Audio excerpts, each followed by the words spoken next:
তুমি আমার প্রশ্নের জবাব দাও। তুমি আমার সাহাবী আবু যর গিফারিকে কেমনে চিনো? আবু যর গিফারির নাম উচ্চারণ করে তাকে সম্মান করেছ। আবু যর গিফারিকে তুমি কেমনে চিনো? আবু যর গিফারিকে তো তুমি চিনার কথা না। আবু যর গিফারি একজন সাধারণ সাহাবী, তুমি তাকে কেমনে চিনো? আল্লাহ নবী বিশ্ব নবী যখন এই কথা বলেছি, জিব্রাইল আলাইহিস সালাম ডাক দেয়া বলে, আল্লাহ নবী গো, শুধু আমি কেন আবু যর গিফারিকে চিনব?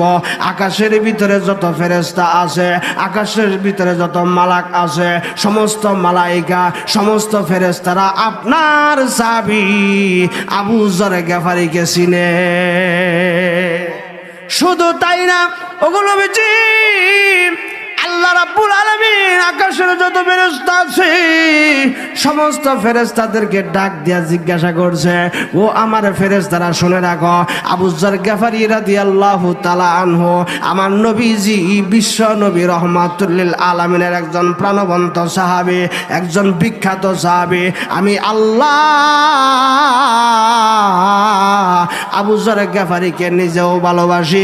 ও আমার আকাশের ফেরেশতারা, তোমরা আমার নবীজির সাহাবী আবু যর গিফারিকে মনে প্রাণে ভালোবাসিও।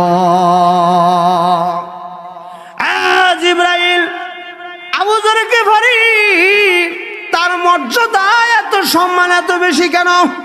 কেন? আল্লাহ রাব্বুল আলামিন আবু যর গিফারিকে জানে, ফেরেশতারা আবু যর গিফারিকে চিনে, এত সম্মান এবং শ্রদ্ধা করে। কারণটা কি?